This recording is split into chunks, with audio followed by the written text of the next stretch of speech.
Apareceu um negócio na tela, vocês viram, né? Já começou, né? É isso? Nós já estamos no ar? Apareceu live na tela? Apareceu, o live já está em 22 segundos. Vai dar 1 minuto já no ar. Olá, gente. Eu acho melhor os outros 3 ficarem com o microfone mudo. Está chegando as pessoas aí? Enquanto as pessoas pegam, a gente vai começando a conversar aqui. Nós vamos fazer a nossa primeira roda de conversas da chapa 3, dos candidatos ao Conselho da Gestão de 21 a 23, né, do Conselho de Arquitetura e Urbanismo de Minas Gerais. E hoje nós pretendemos conversar sobre o mercado de trabalho, sobre a estrutura do CAL, a fiscalização, sobre a remuneração dos arquitetos. Aqui nós temos 2 candidatos. Eu, do Leal, arquiteto e urbanista, trabalho com mercado, tenho meu escritório, a BIL Arquitetura, atuante em Belo Horizonte, e o Ademir Nogueira, também candidato da nossa chapa 3, de Lima Duarte, na Zona da Mata, e também tem uma empresa de trabalho com patrimônio, também atuante na área de arquitetura específica de patrimônio. Boa tarde a todos, e temos 2 convidados especiais.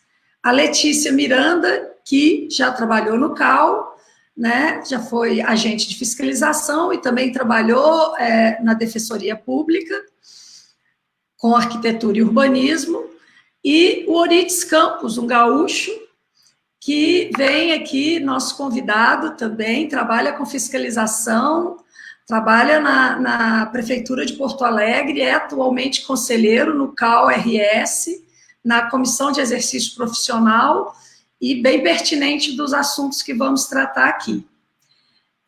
Eu gostaria, antes, né, enquanto vamos chegando aí, falarmos um pouco da nossa plataforma e das nossas propostas, antes da gente entrar especificamente nos temas de atuação profissional, mercado de trabalho e estrutura do CAL.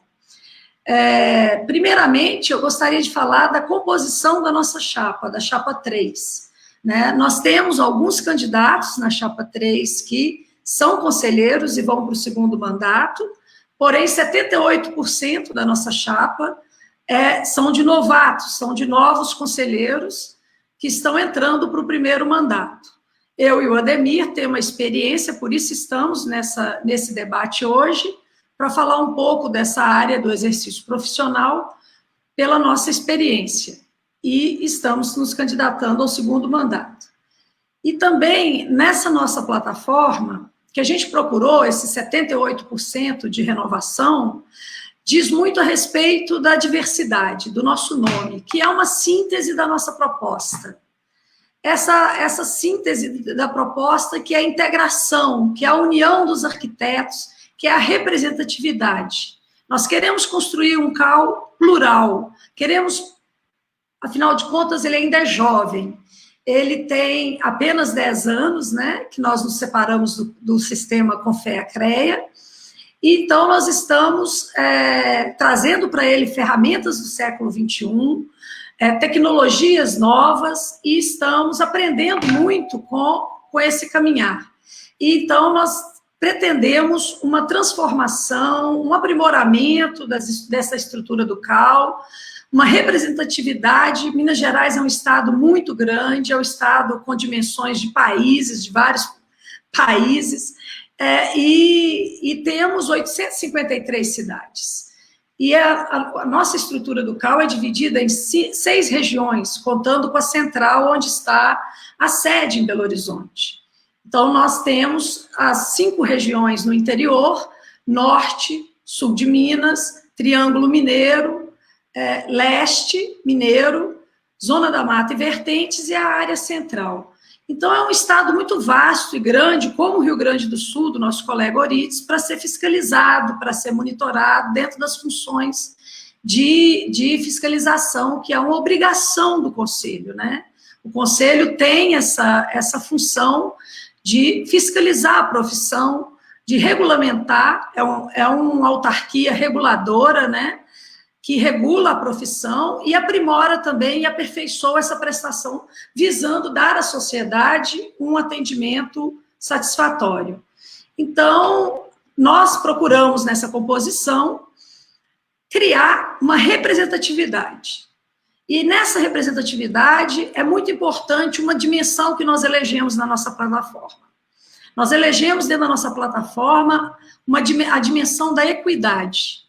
A equidade de gênero, nós temos a intenção de colocar mais mulheres, tanto na gestão, quanto na representatividade do Conselho. Nós hoje temos 18 conselheiros, vamos para 22 titulares no Conselho Estadual, e nós pretendemos aumentar o número de mulheres nessa representação, não só como conselheiros, mas também como nessa gestão e na condução, tanto do Conselho Estadual, como também do Conselho Federal.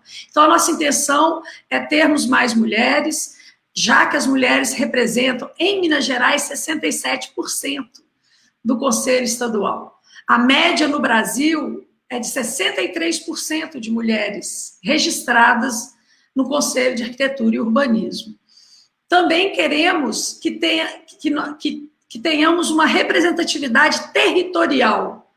Por quê? Porque nós acreditamos que, democraticamente, você chega a soluções coletivas.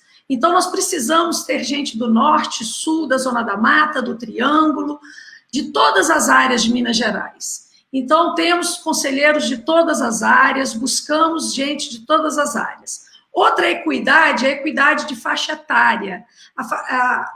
O Conselho se imagina sempre aqueles velhinhos, os mais experientes, os mais com mais de 30 anos de carreira. E não é verdade. A gente sabe que a juventude, as várias faixas de formandos, né, de egressos da Escola de Arquitetura e Urbanismo, tanto de 10 anos de formado, ou de 10 a 20, de 20 a 30, tem muito a contribuir com ideias, com modernização, com a transformação do nosso Conselho. Então, nós também conseguimos um equilíbrio muito interessante com as faixas etárias. Também conseguimos representantes de todas não só das áreas territoriais, mas de origens diferentes, né? A questão étnica, a questão de raça, também do Estado. Nós temos várias colonizações, várias aldeias dentro de Minas Gerais, nesse grande Estado. Então, nós tentamos fazer toda uma mistura nessa composição para que pudéssemos atender um conselho que seja representativo, que seja plural, que atenda a todas e a todos, que seja um canal de voz, que é outra coisa que nós queremos, aproximar o Conselho dos profissionais e da sociedade, buscar uma ouvidoria, ampliar essa fiscalização, estar mais presente em todo o Estado. Então, em linhas gerais, a gente quer transformar o CAU, que já é mais tecnológico do que o sistema do qual nós deixamos, que é o CONF-ECREA, mais tecnológico ainda, lançar mão de todas as ferramentas.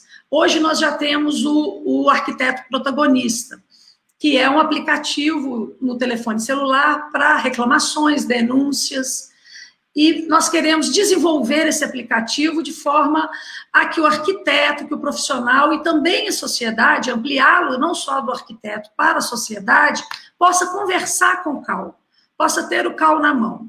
Então, eu queria terminar minha primeira fala e passar para o Ademir, dizendo o seguinte: nós queremos transformar o CAU com você, e não com soluções prontas para você. Nós estamos chamando você para dentro do CAU. Dia 15 nós teremos nossa eleição, nós precisamos ter uma chapa, ter um conselho representativo, ter todo o território representado, todas as faixas etárias e também todas as áreas de atuação, no ensino, na pesquisa, no serviço público, nos escritórios de arquitetura, todo mundo com voz dentro do CAU. Então, essa é a minha fala, e por enquanto eu vou encerrando, e estou aberta a perguntas e ao debate, passando para o Ademir falar um pouco da atuação profissional e a experiência dele. Depois nós vamos chamar nossos convidados. Com você, Ademir. Boa tarde a todos. Como a Du comentou, eu trabalho com parte de patrimônio cultural, tenho empresa nessa área. Também faço trabalhos de arquiteto autônomo. Eu sou da cidade de Lima Duarte, que é uma pequena cidade do interior. Aqui nós temos 17 mil habitantes. Então, eu sei a vida dos arquitetos do interior como é difícil. A gente sabe que a gente luta muito com o exercício ilegal de outras profissões, obras sem profissional nenhum, salários extremamente baixos. Eu consigo ver essas questões, eu sofro elas todos os dias, e eu sempre tive vontade de participar do conselho, já participei de uma gestão, essa é a segunda, sempre tentando buscar a questão da fiscalização em primeiro lugar, porque eu acho que o conselho foi criado justamente para isso, para fiscalização. As outras coisas que o conselho faz, elas são secundárias, elas estão ali para auxiliar na fiscalização, né? Bom, acho que falando de mim, a princípio é isso, falando da minha atuação, eu espero poder contribuir bastante no Conselho nessa questão do exercício profissional, assim como eu venho tentando fazer. A gente tem alguns gargalos, alguns problemas que depois a gente vai tratar aqui no meio da conversa, mas sempre tentando ir para frente, e aquilo que a gente consegue fazer no momento, a gente tenta desenvolver, né?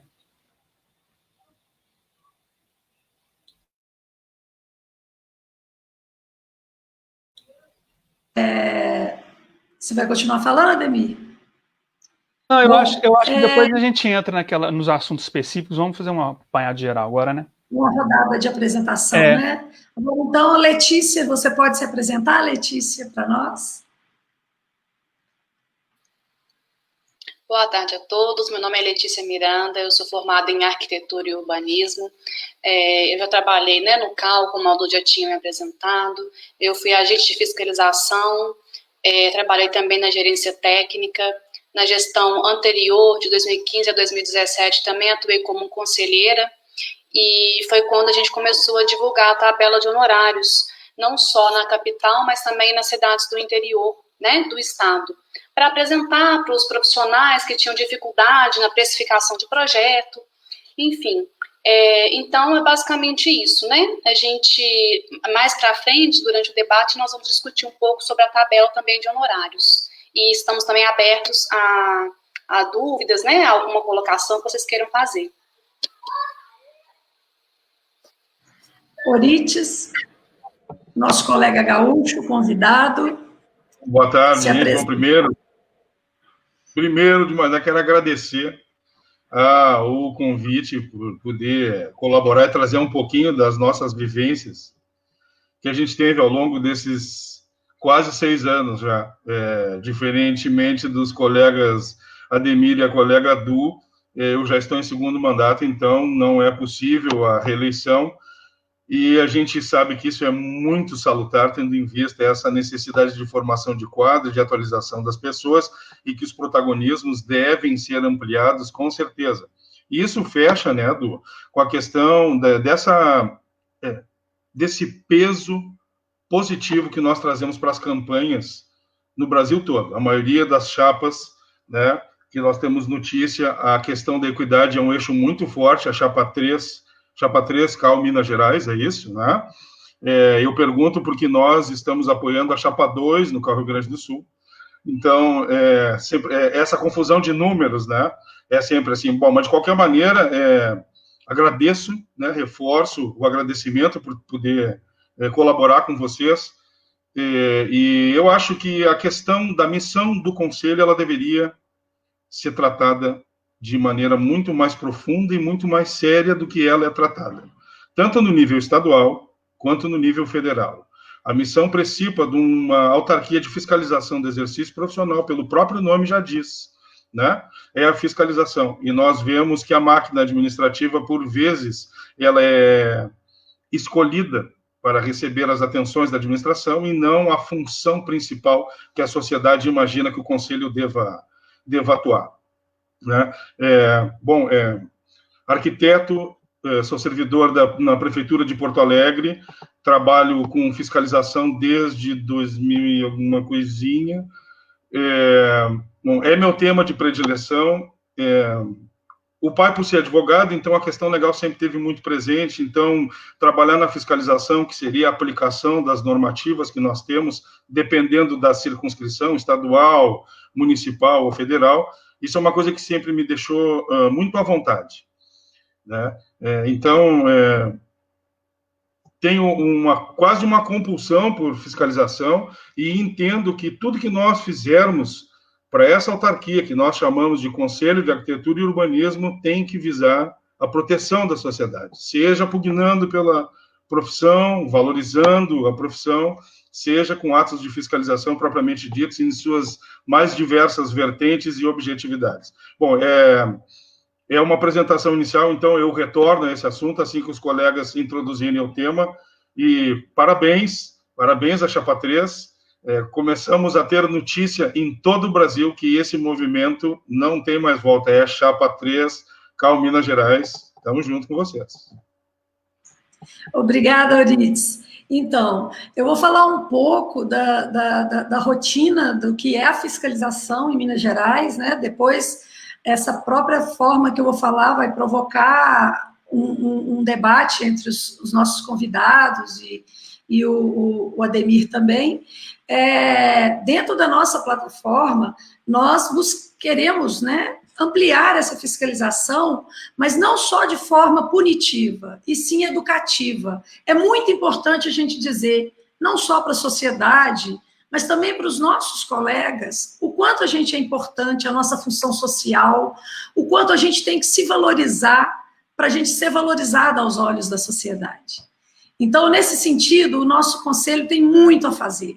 Nós temos como aumentar. Nós temos um projeto fantástico, criado já, né, existente no CAL, e que nós podemos potencializar e ampliar, capilarizando ele no Estado, que é o projeto Rotas. O projeto Rotas, ele roda o Estado, levando palestras, levando os conceitos educativos e preventivos, as campanhas, né, de atenção à arquitetura popular, à assistência técnica, à arquitetura, à habitação de interesse social, a relação com as instituições públicas, as administrações, as prefeituras. Nós procuramos as administrações públicas, indo em caravana, rodando o estado inteiro. E nós queremos investir muito nesse projeto e ampliá-lo. Agora, para isso, ao contrário do que se fala, do que se divulga, a moda agora é dizer, não, temos que cortar custos operacionais, temos que baixar custos. Sim, custos operacionais administrativos na sede, talvez algumas reuniões possam, com a pandemia, como a pandemia demonstrou, serem transformadas em teletrabalho, em reuniões remotas. Podemos sim, tem uma gordura para enxugar. Mas, ao contrário disso, a fiscalização ela precisa de investimento.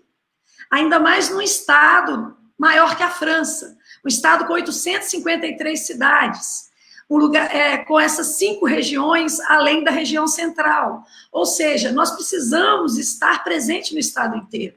Nós temos apenas esses 6 escritórios. E, às vezes, tem regiões, a região norte de Minas, onde uma cidade tem 300, 400 quilômetros entre uma e outra. Ou seja, nós precisamos ter mais braços, mais equipamentos, lançar mão de drones, lançar mão de mais veículos, de equipamentos como aplicativos, né? De forma a equipar mais os nossos fiscais com iPads, com formas de fiscalização, né? De chegar mais rapidamente. Mas, infelizmente, tem uma hora que a fiscalização ela tem que ser presencial. Os arquitetos nos pedem isso. É o que eu ouço demais pelo Estado. O CAL não chega até a minha cidade. Nós queremos chegar. Então, a gente quer aumentar a carga horária. Lá no início do CAL, os primeiros concursos, os arquitetos agentes fiscais foram contratados com 20 horas e outros com 30. Nós precisamos elevar essa carga horária para 40 horas, né? Então, realmente, sim, nós precisamos cortar custos operacionais administrativos desnecessários e, como nosso colega Orides falou, a missão primordial de um conselho de arquitetura é informar, é transparência, é estar presente na sociedade, mostrando o que é uma boa prática profissional, o que é uma prática correta da profissão. Então, continua aí, Ademir. A Dudu disse bem, essas questões, a gente tem que melhorar bastante a infraestrutura do Conselho. Atualmente, o projeto Rotas, ele atende a cada regional em volta de 45 dias, a gente faz uma, depois 45 faz a outra, enfim, demora um período para voltar, e é só quando a van que está em Belo Horizonte vem, é que o fiscal consegue sair da cidade sede para ir para cidades ao entorno para poder fazer a fiscalização. Isso é muito pouco, a cada 45 dias o fiscal consegue sair da sua sede. Então a gente tem que também ter infraestrutura de mobilidade para o fiscal, para ele poder sair mais vezes, e também a gente tem o gargalo das horas que a Adu falou, então isso também dificulta, não adianta nada você ter disponível o carro e o fiscal chegar no limite de horário dele, incluindo com horas extras, e não poder fiscalizar. Então são coisas que a gente tem que ajustar para que a gente consiga de fato fazer. E isso, em muitos casos, é falta de boa vontade de executar. São coisas simples, às vezes, que não demandam tantos investimentos em alguns casos, alguns sim, mas outros nem tanto, mas por falta de interesse não tem sido feito no momento, mas a gente espera que consigamos fazer. Eu quero entrar num assunto talvez um pouco espinhoso, porque eu acho que toda vez que a gente fala de fiscalização, vem aquela história. E as atribuições privativas dos arquitetos urbanistas? Cadê 51? Por que o CAL não fiscaliza 51? É uma situação bem complicada, eu acho que a gente daria só uma live para isso, eu vou tentar falar um pouco mais rápido e explicar como é que está a situação. O problema da 51 é que cada estado está tratando ela de uma forma diferente porque tem processos distintos acontecendo. Em Minas Gerais, assim que a gente começou a fiscalizar com base na 51, houve um processo que o CREA moveu contra o CAL para que a 51 fosse anulada no Estado. E, de certa forma, eles conseguiram barrar 51 aqui no Estado. A última decisão que a gente teve, o juiz falou que a 51 só deve ser aplicada aos arquitetos urbanistas, que não faz muito sentido uma resolução privativa ser aplicada para quem já pode fazer, né? Mas ele deixou um campo aberto e a gente está tentando trabalhar nesse campo aberto. Ele falou que para os demais profissionais vinculados ao sistema CONFEA-CREA, nós deveríamos utilizar o famoso decretão, né, que é o decreto de 1933, a resolução 218, que trata de atribuições profissionais dentro do sistema CONFEA-CREA, né? Ele não citou a resolução 1010 na decisão dele, então, que é uma decisão que é talvez a resolução mais interessante, porque ela especificou mais claramente o que cada profissional dentro do sistema CONFEA-CREA podia fazer naquele período. Se eu não me engano, ela é de 2005, alguma coisa assim, né? Então, a gente está com dificuldade nesse momento para fiscalizar por conta dessas questões. A gente, dentro da CEP lá, eu atualmente sou coordenador da CEP, a Adu também é a coordenadora adjunta, e assim com outros conselheiros também que estão na chapa, e depois em plenário também, com diversos conselheiros, a gente conseguiu aprovar em plenário uma deliberação que fizemos um estudo bem detalhado dessas legislações para ver o que cada uma dizia, de qual profissional, para ver o que realmente a gente conseguia extrair que era privativo de cada um, e nós vamos tentar aplicar, né? Mas, com certeza, vai haver questionamentos na justiça, e isso está travando a nossa fiscalização. Por mais que eu deseje ardentemente fiscalizar algumas coisas, eu passo aperto aqui, eu perco serviço para outros profissionais, e eu sei que eles não têm qualificação para fazer isso, e eu tenho que ficar quieto, porque nem como coordenador da fiscalização eu não posso nem falar para o fiscal, vem aqui, fiscaliza, porque não funciona assim, inclusive, né? Lima Duarte só foi atendido uma vez pela fiscalização, e mesmo assim não foi eu que pedi, veio porque entrou na ordem das coisas, mas é complicado, e eu sei que isso angustia todos, todos os arquitetos têm angústia com isso, mas a gente está lutando e, como eu disse, precisa também de ter diálogo com as outras profissões. Isso não é qualquer pessoa, não é qualquer administração que vai saber fazer esse diálogo, né? A gente sabe que tem pessoas com perfil mais aberto a conversar, a trocar ideias.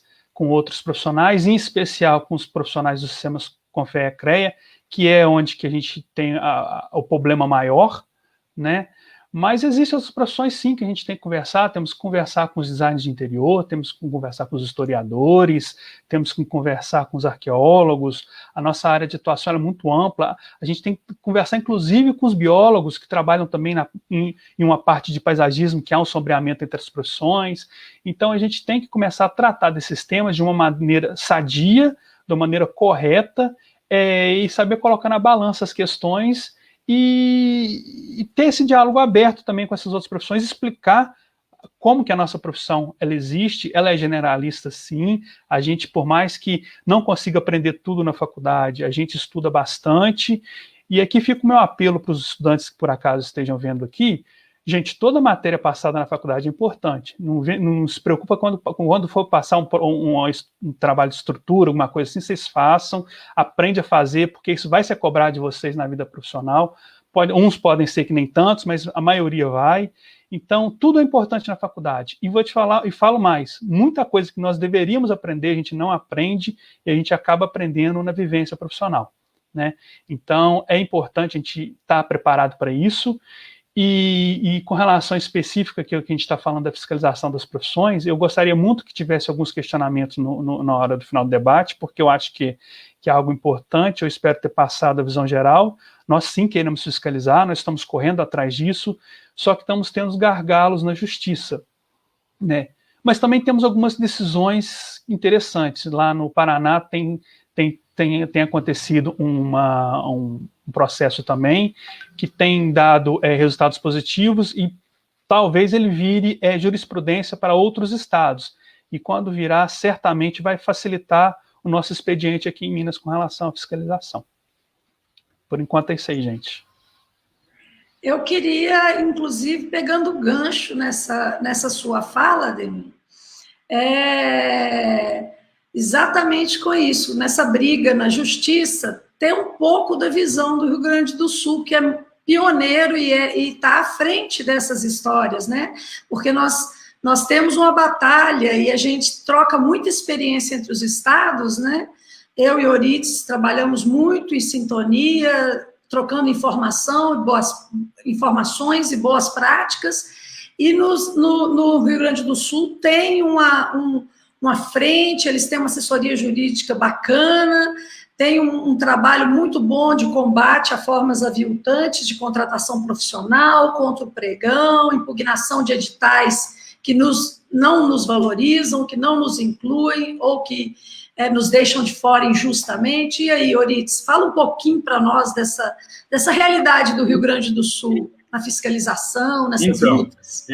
Vou resgatar lá no começo da tua segunda manifestação, em relação à interiorização, basicamente, tu falaste do programa, né, do projeto Rotas de vocês.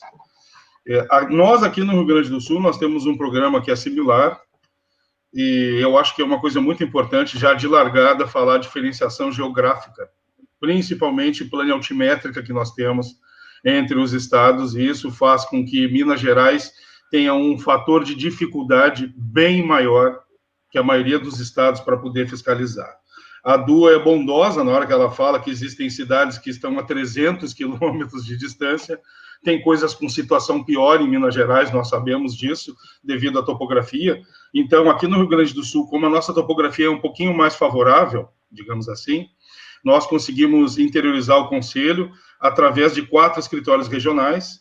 Então, isso nos pareceu adequado e, com certeza, eu acho que esse número deve ser até duplicado ou até triplicado para que possa também ter efeito em Minas Gerais. Então, não tenham medo de abrir unidades de trabalho e, ao longo do tempo, elas poderem se fundir ou até se ampliarem. Eu acho que nós não temos receita de bolo, né? Nós temos que atender a necessidade da população e atender a necessidade dos colegas e das colegas arquitetas, né?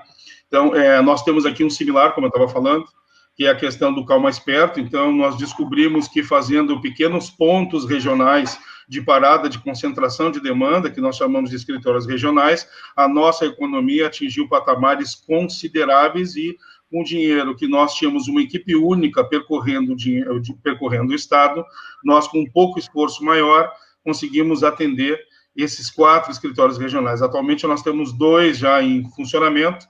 No começo do ano, em função da pandemia, os escritórios de Caxias do Sul e Passo Fundo, infelizmente, não puderam ainda ser abertos, mas já estão a ponto de começar a entrar em ação. Acredito que em começo de novembro a gente já tenha esses escritórios funcionando. Atualmente nós temos os escritórios de Santa Maria e de Pelotas, que é um município bem conhecido pelo seu patrimônio histórico, por todo o respeito que tem com o patrimônio histórico, Pelotas, então foi o segundo escritório que nós instalamos lá. E sobre a questão da atuação eu vou dizer uma coisa, sinceramente, esse litígio nos causa dificuldade, mas causa impossibilidade da verdadeira proteção à sociedade. A sociedade não consegue ser protegida daquilo que nós gostaríamos que não acontecesse, que é alguém fazendo uma atribuição que não lhe compete. E eu não preciso ficar fazendo floreios para dizer a todos que estão assistindo que projeto arquitetônico é diferente de projeto engenheirônico. Eu não sei como ainda o Brasil não avançou nessa questão. A medicina é feita por médico. Aí a arquitetura pode ser feita por... Eu acho que a frase se autocompleta, né? Sobre as dificuldades que nós temos legais para poder implementar uma fiscalização realmente completa. A 51, a dificuldade é no país todo, né? Nós não temos condição de elaborar um plano de ação para poder fazer frente a esse desafio, não garantir apenas a atribuição dos colegas, não é isso. É garantir que a sociedade tenha prestação de serviço para quem tem competência profissional. É isso que nós estamos tratando. Alguns reduzem a questão por reserva de mercado, mas como que alguém que nunca estudou insolação, ventilação e outros condicionantes vai poder projetar algum lugar para que seja um habitáculo seguro, confortável, de qualidade, que desempenhe a função para que ele se dedique? Então, nós estamos falando, em primeiro caso, e não é em último caso, nós estamos falando, em primeiro caso, a proteção da sociedade, que é receber aquilo que deve ser ofertado. Se temos um profissional que trabalha com arquitetura e urbanismo e tem a formação específica para isso, não há que se falar em outra carreira que tem, dentro da sua formação, uma pequena brisa do que se trata a arquitetura. Todos nós sabemos. Estamos formados há 10, há 20, alguns há 30 anos, e quem parou de estudar? Quem foi que parou de se qualificar? Né? Então, o tema ele é de uma simplicidade constrangedora, porque como que nós não conseguimos ainda fazer com que o judiciário entenda que quem sabe de arquitetura é arquiteta, né? Então, isso nos causa um certo embaraço social, e isso não está sendo computado. Porque a população perde a referência, só um pouquinho, engenheiro pode fazer projeto arquitetônico? Não, não poderia, mas em função da formação da lei, em função de toda a divergência que existe entre o sistema Confia-CREA e o CAL, está instalada essa rusga desde 2011, desde 2010, comecinho de 2011, e nós não conseguimos avançar ainda nada a respeito disso. Porque tem um lado dessa equação que não faz questão que isso vá avançar. E não são os arquitetos e as arquitetas. E isso a gente sabe desde o começo. Bom, estava falando da questão do pregão, né? Bom, nós tivemos, então, identificamos no começo de 2018 esses problemas com licitações, onde a modalidade pregão era utilizada preferencialmente para serviços de arquitetura e de engenharia. E aí começamos a ouvir relativismos, mas quando for de baixa complexidade, pode isso, pode aquilo, né? Então, nós estudamos bem o tema aqui, o nosso jurídico se debruçou com bastante força sobre esse tema. Então, a partir de 2018, nós conseguimos fazer um entendimento de plenário e conseguimos dar força às atuações jurídicas, e até agora nós não perdemos um caso. Não conseguimos, não tivemos ainda esse desgosto de não conseguir ofertar à sociedade da melhor maneira. Agora, imagine, só para traduzir o que significa o pregão, é onde todo mundo oferece o menor preço para o melhor serviço. Isso existe? Existe isso, que vai rebolar o preço. Só se for para caneta Bic, que se for para papel Chamex, esse tipo de coisa, né? Não para material, a gente até entende, né? Características de material, quanto mais baixo o preço, melhor. Mas prestação... nós não somos produto, né? É impossível, né? Então, só para tratar assim de uma maneira inicial, essa questão do pregão, não há possibilidade que a sociedade seja bem atendida quando se trata de serviços de arquitetura e urbanismo. É impossível. Porque é impossível a gente esperar que os colegas que vão fazer um aviltamento absurdo nos seus preços para poderem pegar o valor que a licitação está oferecendo, vá conseguir manter a qualificação. Então, por isso, não é possível fazer pregão. E com esse argumento e mais alguns outros encostos jurídicos que os nossos assessores fizeram aqui, nós estamos com essa taxa de sucesso bem elevada. Até agora não tivemos nenhum desgosto em relação a todos os julgados que nós participamos. E, logicamente, o Banco de Memória Jurídica do Rio Grande do Sul está à disposição de todos os CAUs, né, principalmente dessa turma boa da Chapa 3 do CAU Minas, né, para que a gente possa, aí sim, implementar essa verdade jurídica em todo o país. Porque não contratar por pregão serviço de arquitetura tem que se tornar uma verdade jurídica. Aqui no Rio Grande do Sul, nós já conseguimos fazer uma sensibilização da turma dos nossos juízes, nossos desembargadores, e entenderam, por fim, que esse é um assunto que não cabe fazer pregão no sistema de contratação. Trabalhamos junto com o Tribunal de Contas do Estado, junto com a representação do Tribunal de Contas da União, então chamamos multiprotagonistas para poderem ajudar nesse entendimento, porque não é uma visão só do Rio Grande do Sul, então é uma visão de todo esse sistema de produção, tirando aqueles que se locupletam dele, logicamente, né, que o pregão realmente não atende ao fim social. A Lei 8666, ela é para benefício do povo e não para benefício da gestão. Então, para benefício do povo, nós temos a certeza que o pregão não deve ser utilizado de forma alguma nos serviços de arquitetura e de engenharia. Por enquanto é isso. Ok, tem uma pergunta aqui para você, Euridice, sobre os editais de concursos públicos para órgãos públicos, para arquitetos que oferecem honorários aviltantes, como o CAU-RS tem procedido? Sim. Bom, então, primeiro nós fazemos uma notificação administrativa solicitando a alteração das bases, né, do concurso, uma errata do edital, né, por vezes, e digo por vezes, por muitas vezes, essa notificação por si só já é suficiente para modificar as regras dessa contenda, tá? Claro que não foi assim desde o começo. Começamos solicitando, não dava certo, judicializamos, e aí a importância do Conselho de Arquitetura nos estados ter um jurídico afinado com as necessidades da população e dos arquitetos e urbanistas, certo? Então, é para fora, a necessidade é para fora, não é uma necessidade de gestão, é uma necessidade quase de Estado, não de governo, né? E com isso a gente foi acabando gerando uma cultura que onde o Rio Grande do Sul aparecia com força, e já por também ter algumas vitórias no pregão, ajudou nessas abordagens administrativas, ou seja, então todas essas atuações jurídicas junto aos municípios, ela acaba gerando uma imagem institucional do Conselho no estado do Rio Grande do Sul, que favorece muito as nossas interações com os municípios. Eles entendem que os nossos pleitos são adequados e são muito mais amplos nos seus efeitos, então, por vezes, acabam adotando. Quando não acabam adotando essa nossa sugestão, nós judicializamos e, como eu disse antes, a vitória não é certa, mas até agora nós tivemos todas as vitórias possíveis em relação a essas alterações. E, por vezes, infelizmente, quando não é sanável, o concurso acaba sendo cancelado e a administração reformula para um outro momento.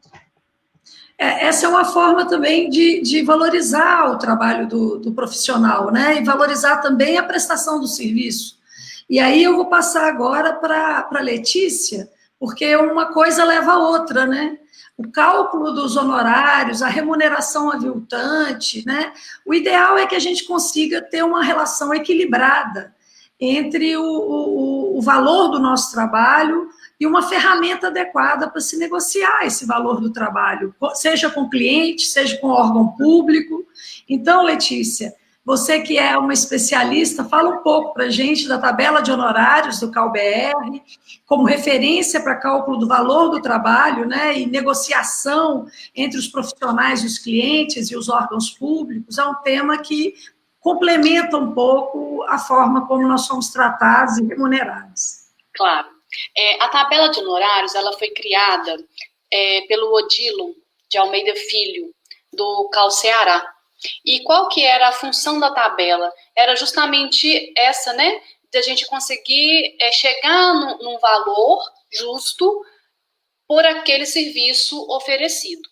Então, como que funciona basicamente essa tabela? Cada profissional, cada escritório vai alimentar essa tabela, tá, com os seus gastos, com seus custos do escritório, né, impostos, aluguel, telefone, tudo isso. E a tabela ela vai gerar um valor em cima daqueles custos. Então, na verdade, assim, cada escritório, cada profissional liberal que for elaborar um orçamento pela tabela, ele vai ter uma certa diferença de valor, porque cada um tem o seu custo. Mas ela vai nivelar, né? Ela vai nivelar mais ou menos os valores do serviço oferecido, o que acaba auxiliando, por exemplo, um cliente, ele chega, ele quer contratar um serviço de iluminação, e ele entra na tabela de honorários, ele pode fazer também, elaborar o orçamento para ter uma comparação, para ver se realmente aquele custo, né, de projeto que está sendo oferecido para ele, se aquele custo é real, se não é. Então, além do profissional ele ter uma base para ser cobrada, o cliente também tem condição de ter essa referência de valor, né? Por exemplo, se ele receber dois valores de orçamento diferentes, ele pode entrar em contato, entra na tabela no site, que ela é aberta também para o cliente, ele tem acesso, ele vai elaborar, colocar todos os requisitos do projeto, e ele vai conseguir também ter uma referência. E eu vejo que a tabela de honorários, às vezes as pessoas elas têm muita dificuldade tanto na elaboração, né, do próprio orçamento, quanto na aplicação.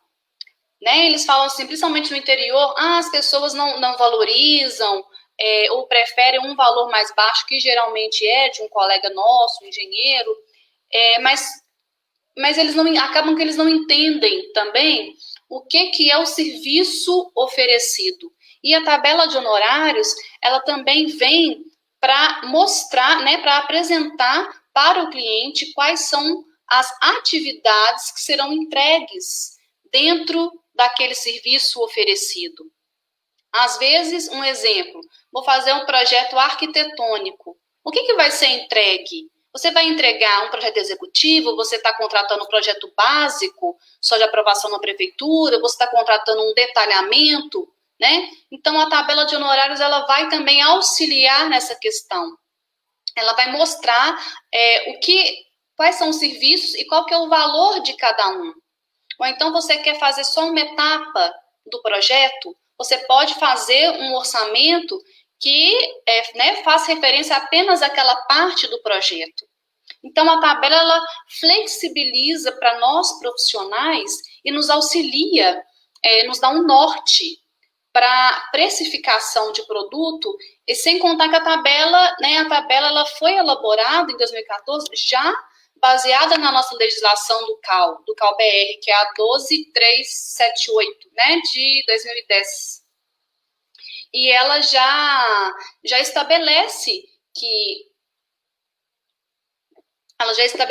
que vai existir uma tabela indicativa do CAL, que é a tabela de honorários, correto? Então, as pessoas, os profissionais, os estudantes que estão acabando de formar, que vão ingressar no mercado de trabalho, os escritórios, as empresas que prestam serviço, né, para outras empresas, elas vão ter, com a tabela de honorários, elas vão ter essa base, esse norte, e também, sem contar que essa tabela de honorários, ela já é uma indicação legal, correto? Sim, é muito interessante isso. Eu gosto muito da tabela, porque ela me ajuda muito quando eu vou participar de licitação. Até para você compor, fazer a composição de preço. Uhum. E uma coisa que a gente quer desenvolver campanhas de apoio aos escritórios e aos prestadores de serviço de arquitetura e urbanismo, é desenvolver mesmo essas campanhas de valorização, porque nem a sociedade e às vezes nem os profissionais sabem todas as etapas, todas as atividades que têm que ser entregues. Exatamente. As pessoas acham que não tem que entregar, às vezes, memorial descritivo, ou às vezes o cliente acha que não entregar o memorial ou um caderno de encargos vai baratear o projeto. Na verdade, você já especificou, você já teve todo o seu conhecimento embarcado dentro daquele projeto. O caderno de encargos é mais um produto que você pode cobrar. Exatamente. Eu estava discutindo com vários empreendedores, né? Tinha uma cimenteira que ia patrocinar o método construtivo, tinha uma fábrica de painéis que queria transformar esses painéis em painéis para habitação de interesse social. Aí eles estavam querendo começar com um pequeno centro comunitário e algumas casas. E aí eu fui e elenquei 14 projetos a serem entregues, 14 produtos. Aí, quando eu fui explicando cada um para eles... 14 produtos dentro. A coisa para ser boa, ela tem que ter tudo detalhadinho, tem que ter todas as etapas, que é ali que você economiza. Onde você está achando que está gastando, é o que vai te dar um valor muito melhor de comparação na hora que você for montar o produto no mercado. Exatamente. E muitas vezes é aí que a pessoa perde tanto a credibilidade no mercado quanto o cliente, porque ela acha que ela removendo as etapas a serem entregue no final do projeto, ela vai baratear o custo. E aí ela realmente vai baratear o custo, mas que qualidade de projeto ela vai entregar? Né? É um erro nosso achar que, assim, já que o cara está pagando pouco, porque senão ele vai fazer com um engenheiro ou com um profissional e arrumar outro para assinar, fazer com design de interior e arrumar um engenheiro para assinar, então a gente faz um projeto mais simples, entrega meia boca. Não, a gente tem que munir de ferramental nossos escritórios, estimular esse empreendedorismo, de mostrar para os clientes, de mostrar para a sociedade o que é que a gente realmente tem capacidade de fazer e entregar, que é de muito mais valor e de economia no final da obra. No final da obra você tem uma economia. O que eu vejo também, que é interessante, seria a divulgação dessa tabela, né? Continuar a divulgação dessa tabela pelo CAL. Por quê? Já, né, com a divulgação, as pessoas sabem, tanto o profissional quanto a sociedade sabendo utilizar, já é uma forma de valorização profissional, né, do nosso serviço. Então, se as pessoas aprenderem tanto a cobrar quanto a entender o que é o serviço, eu acho que o CAL precisava divulgar mais essa tabela, porque quando todas as pessoas, tanto profissionais quanto a sociedade, entender a tabela e conseguir utilizar, já vai facilitar, né, a aplicação da tabela em si. Exatamente. Ô Letícia, você falou uma coisa bem interessante aí, que é uma das propostas da Chapa 3, que é realmente levar essa tabela para a sociedade, tanto os profissionais saberem utilizá-la, né? A gente sabe que tem dificuldades e em alguns casos realmente ela dá um valorzinho um pouco maior, mas você tem como entender o funcionamento dela e até saber onde você vai tirar, né? Porque ela dá os extratos. Olha, eu vou gastar tanto com imposto, eu vou gastar tanto com isso, eu vou gastar quanto com aquilo, o meu lucro é tanto. Você olhando para essa estrutura, você também consegue. Bom, eu vou tirar então um pouquinho aqui, ali eu posso tirar. Então você também tem esse jogo de cintura com ela. Ela dá para trabalhar. E o mais interessante, e que é uma das propostas da chapa, é levar essa tabela de horário para os órgãos públicos, né? Porque quem não sabe, é bom falar isso na live aqui, quando a prefeitura ou um órgão público vai fazer uma licitação, ele precisa de no mínimo 3 orçamentos, né, para provar que aquele serviço não está sendo comprado por um preço muito alto, né? E, por exemplo, a gente tem algumas tabelas referenciais, igual a Caixa usa Sinap, aqui em Minas a gente usa Setop também em alguns casos, e por essa tabela nossa do CAL, ela está prevista em lei, ela também serve como um desses instrumentos. Então, às vezes a prefeitura, se ela quiser contratar um arquiteto e tiver dificuldade, porque em muitos casos acontece das prefeituras terem dificuldades de conseguir orçamento até para abrir a licitação, né, elas poderiam utilizar este valor, né, que está ali, e consecutivamente esse valor sendo justo e correto, isso vai mostrar a valorização e automaticamente o mercado de trabalho vai começar a perceber aquilo, que as prefeituras estão conseguindo contratar mais do que o próprio campo. Então, isso vai subir o preço também, é claro que isso é a longo prazo, não é nada para hoje, né, mas eu acho que se a gente conseguir que os órgãos públicos cobrem em cima da tabela de honorário, e isso eu acho que é factível a gente buscar isso com parcerias e até mesmo, às vezes, em questões na justiça, se for preciso, demonstrando a validade dela, né? E a gente consegue alavancar um pouco a profissão e melhorar os nossos honorários, que realmente são muito baixos. Outro ponto e que no você interior, mencionou, né, sobre a tabela, a gente tem a flexibilidade, né, de tirar algum valor ou inserir outro valor. Na tabela, eu vejo que as pessoas, por exemplo, pessoa autônoma que trabalha em casa, ela pode remover, ela não vai cobrar dela mesma o aluguel da sede, entende? Então, tem muitos itens que ela pode cortar e realmente baratear o projeto sem que ela seja prejudicada com o valor do projeto que ela vai receber. Entende? Tem vários itens, né? É isso que eu vejo que falta das pessoas, é conhecimento. Onde ela pode mexer, como ela pode fazer essas alterações para que ela consiga manter o serviço que ela vai entregar, né? Oferecer um valor melhor para o cliente e não ter alteração. Por exemplo, de produto final de projeto, ela não vai cortar etapas que ela vai entregar. É interessante que você falou, eu tento sempre utilizar a tabela, pelo menos para me dar uma referência de até onde eu devo cobrar, né? Normalmente ela fica com um valor um pouco mais alto do que a realidade aqui da minha cidade, né, que é do interior. Mas eu já tive casos também que eu fiz e ela deu abaixo do valor que eu esperava, entendeu? Então eu falei, acho que eu vou pela outra forma, porque eu achei que ficou muito baixo. Então, assim, eu acho que, assim, de maneira geral, ela dá mais alta, mas em alguns casos, uma área pequena, alguma coisa assim, ela acaba sendo até contrário que dos arquitetos falarem, que ela sempre dá valor muito alto, né? Então, eu acho que é a gente aprender a usar ela mesmo, saber trabalhar uma ferramenta boa. Pode ser que ela precise de alguns ajustes? Tudo pode. Ela já tem alguns anos que ela está no mercado aí, mas isso não significa a Chapa 3 também está aberta a conversar sobre esse assunto, até porque a modificação dela não é feita no CAL-MG, mas seria no CAL-BR, né? Mas eu acho que a gente conseguindo fazer o conselheiro federal e tendo o presidente também do CAL-MG, esse assunto fica muito mais fácil da gente levar ele no plenário do CAL-BR e conseguir desenvolver para, se for preciso, atualizar, melhorar ela, mas que ela é uma ferramenta muito boa, ela é. É claro que ela tem os ajustes e tem as falhazinhas, como tudo tem, claro, né?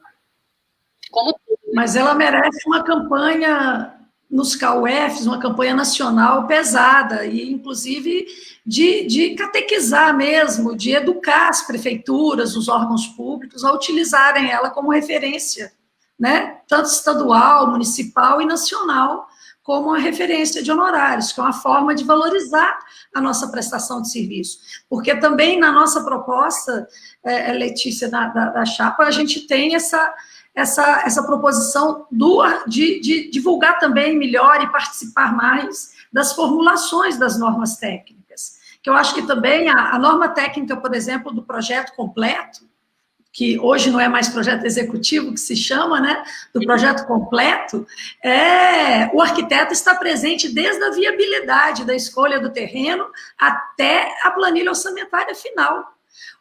É o único profissional, que eu queria até pegar um gancho lá atrás que o Ademir estava falando, né? Prestem atenção em todas as disciplinas, porque, na verdade, não é que nós vamos desempenhar todas, mas nós somos o único profissional que vai da viabilidade, da implantação, daquela primeira ideia, da concepção primária de uma ideia, por um gestor público, por um administrador público, até a inauguração da obra, né? O arquiteto, ele tem a capacidade daquela visão generalista e de estar regendo as outras disciplinas, né? E aí ele tem que conhecer as normas técnicas. E a gente foi estudar isso, né, Ademir? A gente descobriu que, por exemplo, a norma de projeto arquitetônico, a norma de projeto completo, foi feita por 18 engenheiros e só tinham 3 arquitetos na comissão de norma técnica. Ou seja, o CREA, cada estado manda um engenheiro para participar da norma técnica.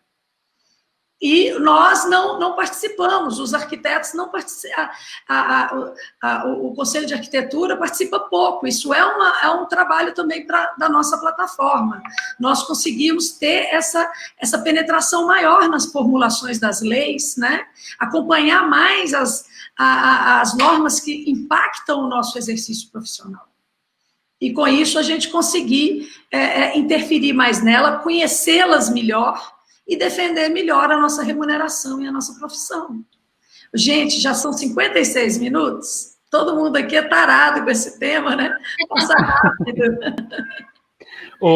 Aproveitando e falando em remuneração, a gente já falou um pouquinho da questão do salário, de remuneração. Eu queria falar um pouco do salário profissional de uma maneira assim, dando um apanhado geral dos problemas que nós temos. Eu acho que eu estou trazendo só problema aqui, mas vocês me perdoem, porque a gente também traz solução. Mas é bom falar que existem problemas para as pessoas também saberem a realidade. Eu, particularmente, a nossa chapa, a gente já conversou muito sobre isso, a gente quer levar as coisas reais para vocês. A gente não quer levar coisas falsas, promessas de campanha, que depois a gente chega lá e não sabe o que faz com aquilo, porque foi mentira, porque aquilo não podia ser executado, né? A gente quer levar realmente o que existe, as dificuldades que nós passamos no dia a dia, para tentar, a partir dali, achar as soluções e as brechas que a gente tem para trabalhar com aquelas situações, até que a gente consiga corrigir elas de uma maneira mais ampla e geral.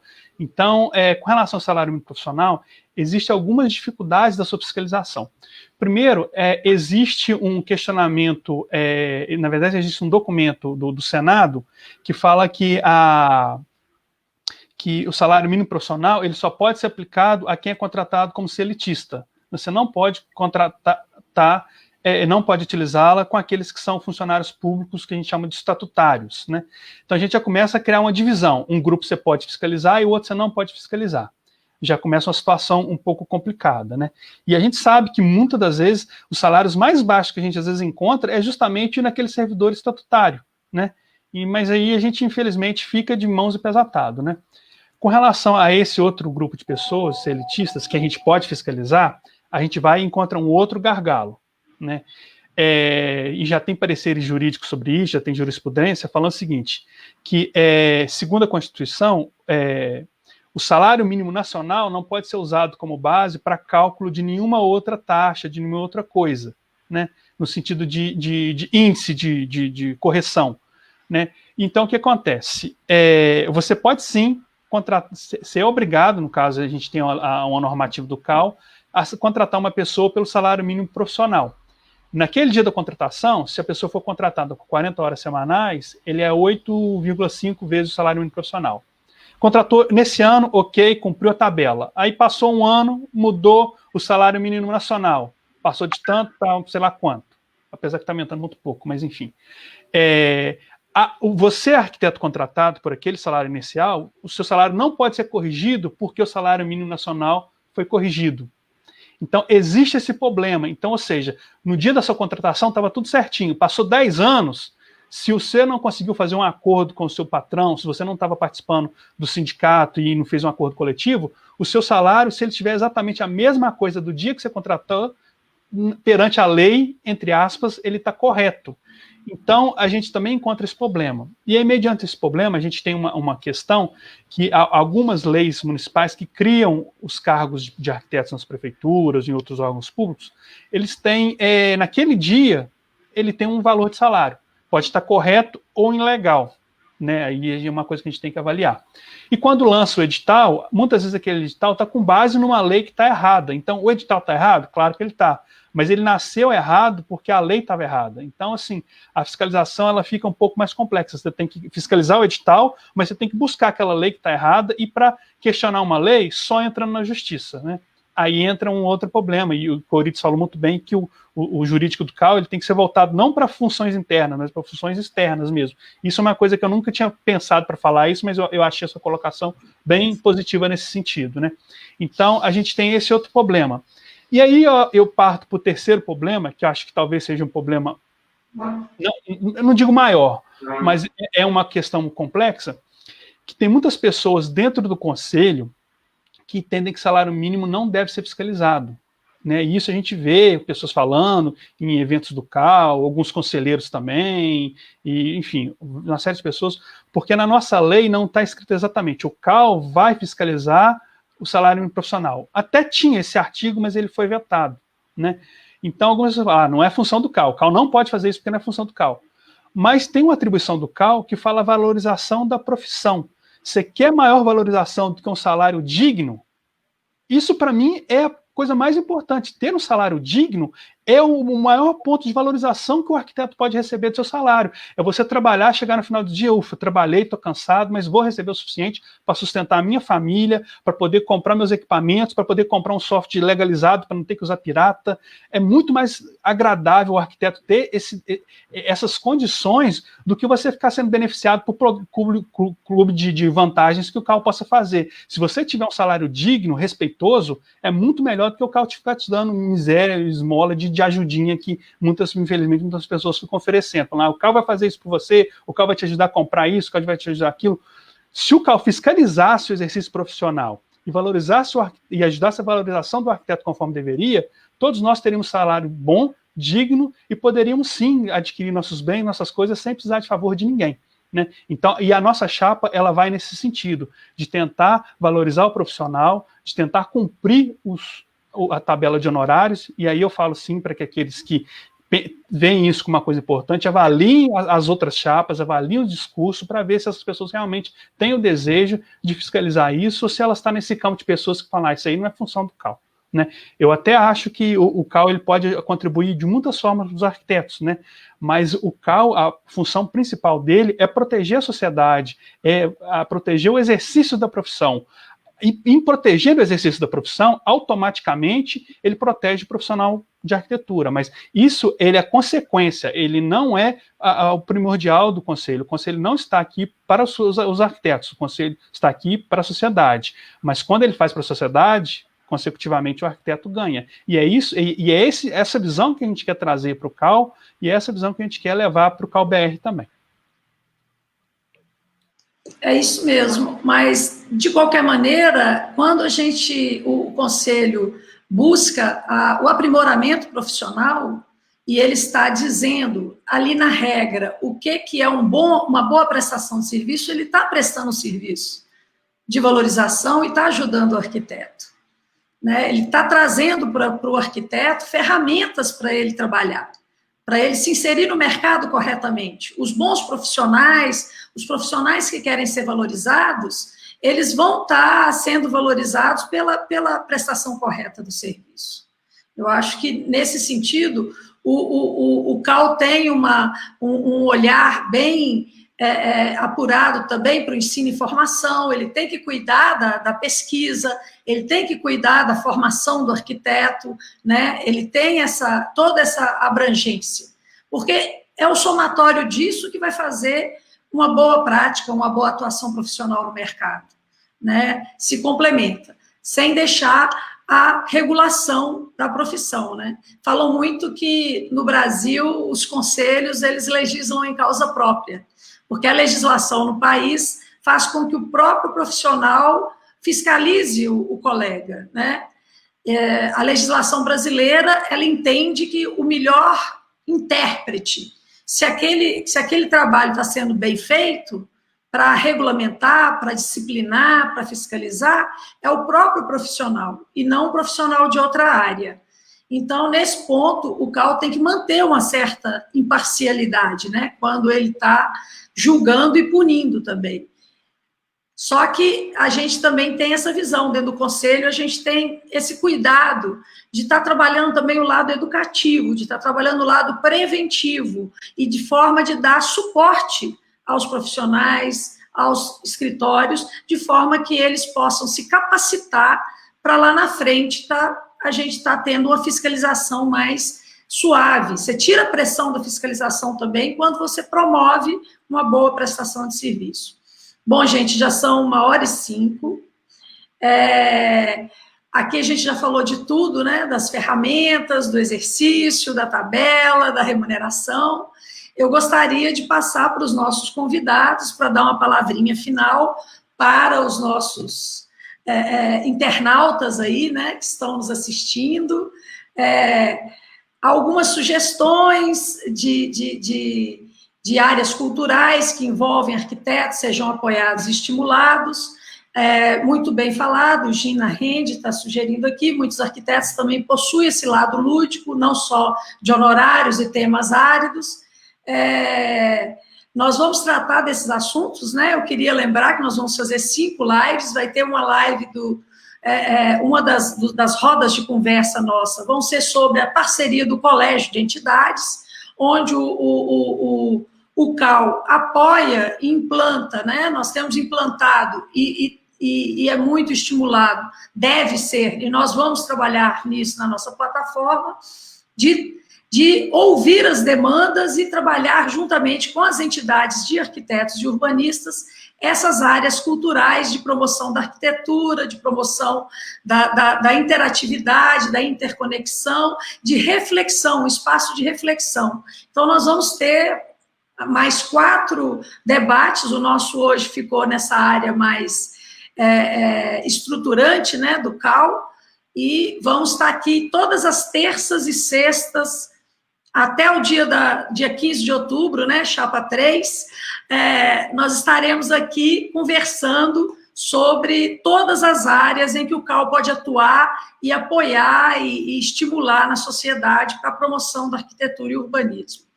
Letícia, quer falar sua última palavrinha para despedir? Bom, eu queria agradecer, Edu, pela oportunidade, né? E estamos torcendo, claro, por vocês, pela Chapa 3, a gente precisa disso, dessa diversidade, dessa, né, interação entre interior, entre a capital, a fiscalização mais eficiente, né, a divulgação da tabela de honorário de forma adequada entre os profissionais, a sociedade, para que a gente consiga, na verdade, um conselho melhor, né? E claro que cada gestão a gente vai aperfeiçoando, e, né, cada um dando o seu melhor, e obrigada. Estamos juntos. Orides?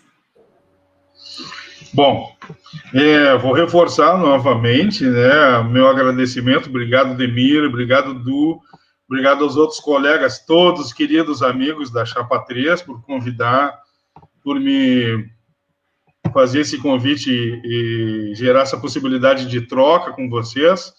E eu, de coração, desejo todo sucesso para a Chapa 3, dia 15 de outubro, em Minas Gerais. Eu acho que o melhor voto de consciência, o voto de quem tem acompanhado, eu tenho acompanhado todo esse movimento desde 2018, não é de agora, e garanto aos colegas e às colegas mineiras que a Chapa 3, por tudo que a gente tem desenvolvido em conjunto, né, por tudo que a gente já tem vivenciado, é a melhor alternativa aí para o Estado. Então, eu sugiro aos colegas que se debrucem no material da Chapa 3 e entendam por que eu estou indicando a Chapa 3 como alternativa de voto para Minas Gerais, e realmente essa questão de fazer um CAL abrangente para todo o Estado é um desafio que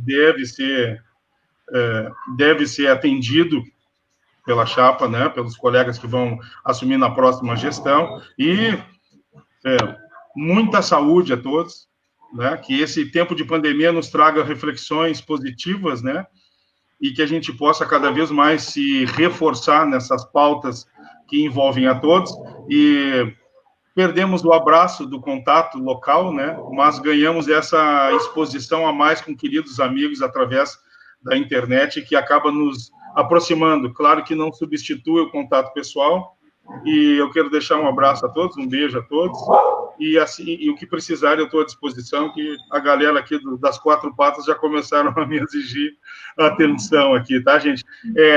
Faço um apelo em nome dos colegas, terça e quinta vocês terão lives, nós aqui no Rio Grande do Sul teremos também, pela Chapa 2, algumas participações em relação a isso. Eu estou colaborando com o pessoal na estruturação dos vídeos, né? E bola para frente, né? Temos muito a trabalhar e pouco tempo para resolver. 36 meses passam muito rápido, então quem está entrando agora, tenham a certeza que entrem com velocidade máxima em janeiro, que é necessário, tá, gente? Uma boa eleição para todos. Obrigado novamente pelo convite.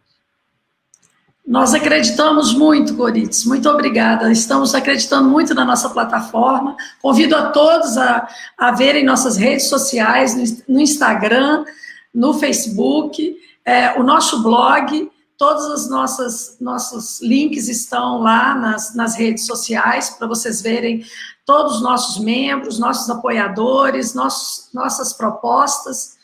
Estamos muito animados e confiantes, porque o que a gente tem, a gente está dando o nosso melhor, montamos com muito cuidado, ouvindo todo o Estado, trazendo gente de todos os cantos, de todos os matizes, de todas as áreas de atuação, e vamos estar mudando aí os assuntos, a roda de conversa vai continuar sexta-feira, e todas as terças e sextas, às 17 horas. Ademir, quer dar mais uma palavrinha? Ô, Du, eu quero. Se deixar, eu falo mais 1 hora. Se deixar, a gente vai conversando, né? Não, eu agora a palavra final para a gente terminar a nossa... Exatamente. Eu acho que assim, tem muita coisa para a gente falar. A gente poderia falar da ouvidoria que a gente precisa implementar, da questão do RRT no mesmo, a gente conseguir várias atividades no mesmo RRT. Tem muitas propostas que a gente não conseguiu apresentar aqui agora, mas elas estão no nosso plano. Eu peço a vocês que leem e questionem, entrem em contato nos nossos canais para a gente conversar. Né? Eu queria agradecer a participação da Letícia e do Oritz, e com relação ao Oritz, eu queria falar uma questão seguinte: muita gente pode questionar, mas para que trazer uma pessoa de fora para falar aqui, de outro estado, para conversar, sendo que a gente tem tantas pessoas que têm capacidade aqui no estado também?